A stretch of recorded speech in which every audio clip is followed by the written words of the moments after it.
In the second book of Peter, we are told that in the last days, before Jesus Christ returns, people would deliberately ignore the evidence of the flood. Or as the Bible puts it, they would be willingly ignorant of the flood. Peter tells us that in the last days, men would mock the Bible and the second coming of Jesus Christ, and instead they would walk after their own lusts, just like they did in Noah's day.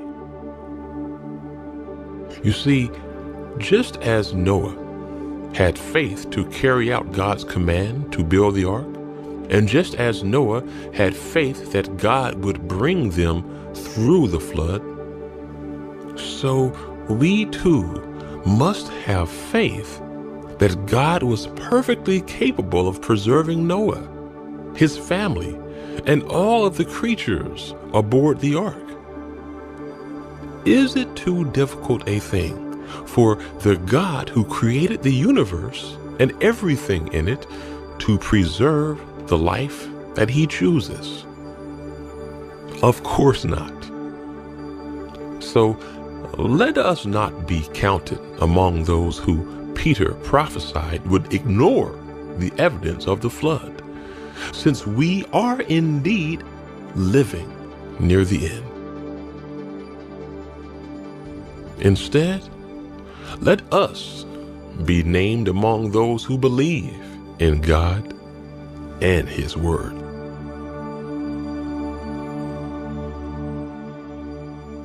The Bible says that on the day that the rains of the flood began, all of the animals with the breath of life were on board the ark with Noah and his family. And it was God himself who would shut them all in and save them from the coming judgment.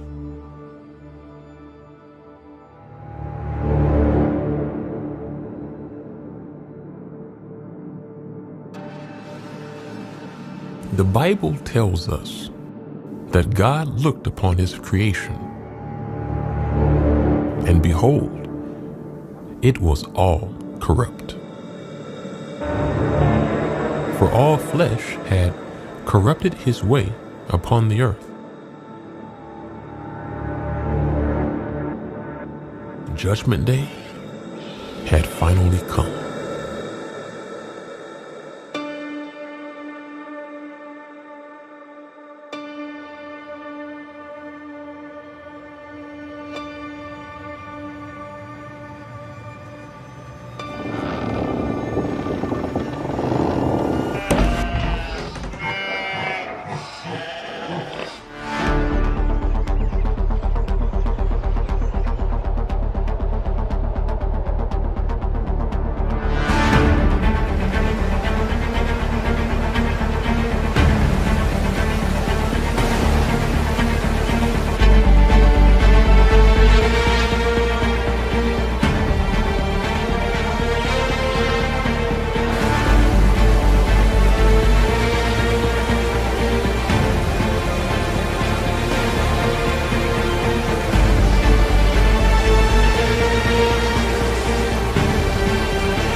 God said, "And behold, I, even I, do bring a flood of waters upon the earth to destroy all flesh, wherein is the breath of life from under heaven, and everything that is on the earth shall die."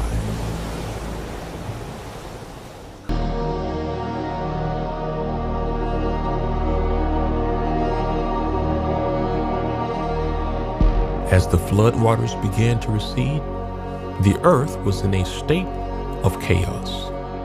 Dinosaur graveyards like these would later be found all over the earth, and secular paleontologists agree that these worldwide sites share one thing in common. The state the bones are found in all show evidence of flood burial. And now you understand exactly where the water came from. Water that would eventually dry up because it didn't belong there in the first place. The whole earth would undergo a massive reset as vegetation would slowly grow back and water would find its final resting places. Sadly, the earth that was once a perfect habitat for dinosaurs was now irrevocably ruined, and those dinosaurs that were able to survive would be hunted to extinction over time. We know them as dinosaurs, but legend would remember them as dragons.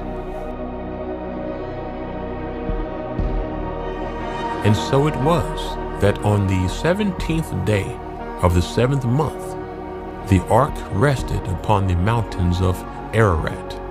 It was a little over a year after the flood began that Noah, his family, and all on board the ark would finally step onto dry land again. This group of 8 people would repopulate the earth, just as legends around the world cite in their historical literature. And science would later prove that this genetic bottleneck really did occur, exactly as the Bible had told us all along. As what was now left of the ark rested in the mountains of Ararat, God made a covenant with Noah, promising him and all of his posterity that he would never again destroy the earth and all life on it with a flood. And God blessed Noah and his sons and commanded them to once again multiply and spread out upon the earth. But on the plains of Shinar, men disobeyed God's command, and instead they came together to build a city and a great tower they intended to reach to the heavens in an ultimate act of rebellion and rejection of God.